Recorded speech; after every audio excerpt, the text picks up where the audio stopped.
అధ్యక్ష నిజంగా ఈరోజు ఈ తీర్మానం చేయడం భావితరాల భవిష్యత్తుకి పునాదులన్న విషయం కూడా తెలియజేస్తున్నాను అధ్యక్ష.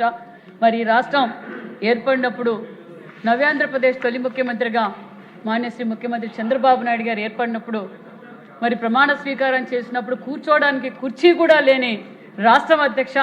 ఆ సమయంలో మరి నగరాల సృష్టికర్త, మరి పరిశ్రమల సృష్టికర్త, బడుగు బలహీన వర్గాల పక్షపాతి చంద్రబాబు నాయుడు గారు మరి మామూలుగానే ఎవరైనా కుటుంబంలో డివైడ్ అయిపోతే వాళ్ళకి ఆస్తులు వస్తాయి. మరి ముఖ్యమంత్రి గారు ప్రమాణ స్వీకారం చేసినప్పుడు మరి మనకు అప్పులు వచ్చాయి.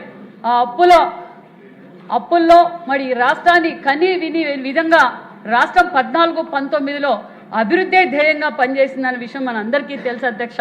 భావితరాల భవిష్యత్తు కోసం మనం ఒక రాజధాని నిర్మాణం చేయాలి, అమరావతి సీమాంధ్ర ప్రజల కలల రాజధానిని కూడా నిర్మాణం చేయాలి అనుకున్నప్పుడు ప్రపంచమంతా మన ఆంధ్రప్రదేశ్ వైపే చూసింది అధ్యక్ష.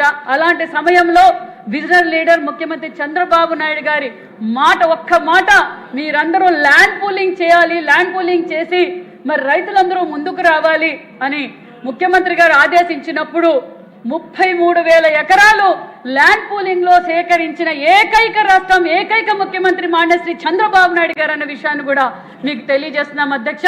మరి నిజంగానే ఈ దేవాలయం లాంటి అసెంబ్లీ సాక్షిగా ఎవరైతే భావితరాల భవిష్యత్ కోసం ముఖ్యమంత్రి చంద్రబాబు నాయుడు మాట కోసం మరి భూములు ఇచ్చిన రైతులందరికీ శిరస్సు వంచి పాదాభివందనాలు తెలియజేస్తున్నాం అధ్యక్ష. ఎందుకంటే ఆ రోజు రాష్ట్రం కూర్చోవడానికి కూడా కుర్చీ లేని పరిస్థితిలో మనకి రాజధాని కోసం స్థలం ఇచ్చారు అధ్యక్ష.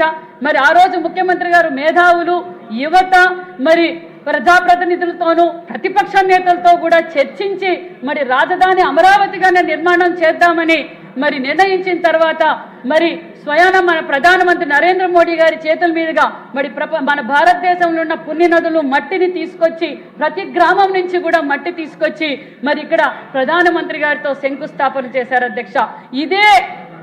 ఇదే అసెంబ్లీ సాక్షిగా మరి ఆ రోజు ముఖ్యమంత్రిగా, ఆ రోజు ప్రతిపక్ష నేతగా ఉన్న జగన్మోహన్ రెడ్డి గారు నేను స్వాగతిస్తున్నాను, నేను ఒప్పుకుంటున్నాను, నేను ఇక్కడ ఉండటానికి ఒక ఇల్లు కూడా కట్టుకున్నానని ఎన్నికల సమయంలో కూడా మాట చెప్పారు అధ్యక్ష.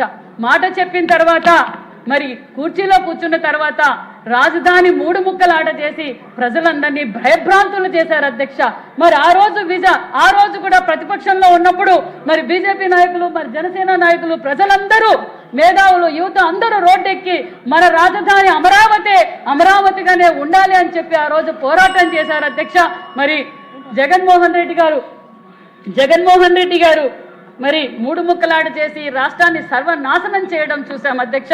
మరి అందరి సమిష్టితో, కూటమి నాయకుల సమిష్టితో మళ్ళీ మనం అధికారంలోకి వచ్చాం. అధికారంలోకి వచ్చిన తర్వాత మరి ఏదైతే ఆ రోజు మాన్యశ్రీ ముఖ్యమంత్రి చంద్రబాబు నాయుడు గారు అమరావతి రాజధానిగా ప్రపంచ దేశాల్లో కన్నా అతి పెద్ద రాజధాని, ఒక సుందరమైన నగరాన్ని ఏర్పాటు చేస్తానన్నారు. ఆ మాట నిలబెట్టుకుంటున్నది ముఖ్యమంత్రి చంద్రబాబు నాయుడు గారు, కూటమి ప్రభుత్వం అనే విషయం కూడా తెలియజేస్తూ నిజంగానే రాష్ట్ర వ్యాప్తంగా ఈరోజు ప్రజలందరూ చాలా సంతోషంగా ఉన్నారు, నమ్మకంతో ఉన్నారు. ముఖ్యంగా పెట్టుబడిదారులు ఈరోజు ఈ తీర్మానం చేయడం వల్ల నిజంగా పెట్టుబడిదారులు అందరూ ముందుకొచ్చి నిజంగా చాలా అభినందనలు కూడా తెలియజేస్తున్నారు కూటమి ప్రభుత్వానికి, మాన్యశ్రీ ముఖ్యమంత్రి చంద్రబాబు నాయుడు గారికి అన్న విషయం కూడా తెలియజేస్తున్నాం అధ్యక్ష. మరి ఇక్కడ అమరావతి రాజధాని భావితరాల భవిష్యత్ కోసం మరి ఏదైతే మన పెద్దలు పోరాటం చేసిన, మన తెలుగు రాష్ట్రాల కోసం పోరాటం చేసిన అమరజీవి పొట్టి శ్రీరాములు గారి మొన్నటి రోజున 58 అడుగుల కాంస్య విగ్రహాన్ని కూడా మనం ఏర్పాటు చేయటం, మరి నిజంగానే రాజధాని అన్ని విధాలుగా ఈరోజు అన్ని ప్రాంతాలకి అనుకూలమైన రాజధానిగా ఈరోజు ప్రకటించడం, మరి నిజంగానే అందరికీ కనెక్టివిటీ, ఈరోజు రోడ్ కనెక్టివిటీ కావచ్చు, ఎయిర్ కనెక్టివిటీ కావచ్చు, రైల్ కనెక్టివిటీ కావచ్చు, పోర్ట్ కనెక్టివిటీ కావచ్చు, అన్ని ప్రాంతాల వారికి అందరికీ మరి సానుకూలంగా ఏర్పాటు చేయడం కూడా, అంటే మాట చెప్పడమే కాదు పని చేసి చూపించిన ప్రభుత్వం కూటమి ప్రభుత్వం అనే విషయాన్ని కూడా మీకు తెలియజేస్తున్నాం అధ్యక్ష. ముఖ్యంగా మరి ఈరోజు మాకు రాయలసీమ నుంచి రావడానికి కూడా అన్ని ఏర్పాట్లు చేయటం, అంతేవిధంగా అన్ని ప్రాంతాలు అభివృద్ధి జరగటం, ఒక పక్క సూపర్ 6 పథకాలతో పాటు మరి ఈరోజు horticulture hub, sericulture hub, industrial hub, textile hub, మరి లాజిస్టిక్ హబ్, ప్రతి నియోజకవర్గాల్లోనూ ఎంఎస్ఎంఈ ఏర్పాట్లు, మరి డ్రోన్ హబ్, సోలార్ హబ్గా మరి నిజంగా ఈ రాజధాని సంపద సృష్టించి ఉపాధి చూపించి యువతకు భరోసా అన్న విషయం తెలియజేస్తూ రాష్ట్ర నలుమూలల నుంచి కూడా మరి అందరూ ప్రతి ఒక్క సంఘాలు ప్రతి ఒక్క వర్గాలు కూడా అభినందనలు తెలియజేస్తూ మాన్యశ్రీ ముఖ్యమంత్రి చంద్రబాబు నాయుడు గారికి మరి ఈ రోజు మేము ఇలా చట్టసభల్లో మరి దీన్ని అమలుపరచడం నిజంగా చాలా గర్వంగా ఉందన్న విషయం కూడా తెలియజేస్తూ జై హో అమరావతి అధ్యక్ష.